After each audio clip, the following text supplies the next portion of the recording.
Hélène Ségara, membre du jury de l'émission La France a un incroyable talent sur M6, est revenue sur son enfance difficile ce lundi 6 mai, dans Click sur Canal+. Ce n'est pas du tout parce qu'on était une famille plus que modeste.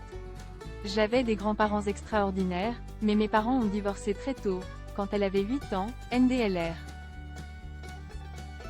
Ma mère s'est remariée et c'était pas évident, avec un homme décédé à 40 ans d'une cirrhose du foie, NDLR, et la vie a été dure.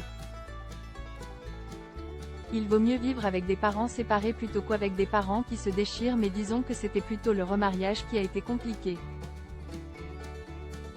Cette nouvelle vie amoureuse de sa mère l'a carrément poussée à claquer la porte de la maison. À 14, 15 ans, je me suis enfuie de chez moi, et j'ai commencé à naviguer seule. Une situation compliquée qui lui a alors débloqué certaines capacités. À savoir, apprendre à grandir très vite et se protéger toute seule. C'est marrant parce que je donnais déjà le change. À l'école, j'étais pas du tout ce qu'on peut imaginer. J'étais une fille très rigolote mais aussi une grande bagarreuse. Dès que quelqu'un me cherchait un peu, je faisais des compétitions de handball tous les mercredis, et ça se finissait toujours en baston. Parce qu'il fallait toujours que, dès que quelqu'un m'embête, j'aille lui en coller une.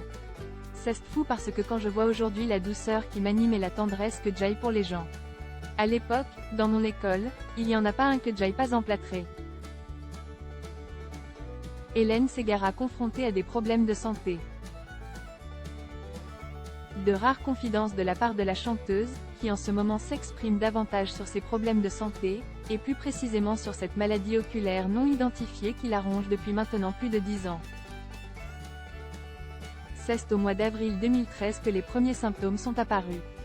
C'est ce qu'elle a expliqué ce week-end dans l'émission 7 à 8. Je rentrais de Russie où j'avais travaillé et j'avais beaucoup travaillé, vraiment, et je me suis réveillée un matin avec un rideau littéralement devant les yeux en ne comprenant pas ce qui m'arrivait. À noter qu'avant ses yeux, c'est sa voix qu'elle a failli perdre.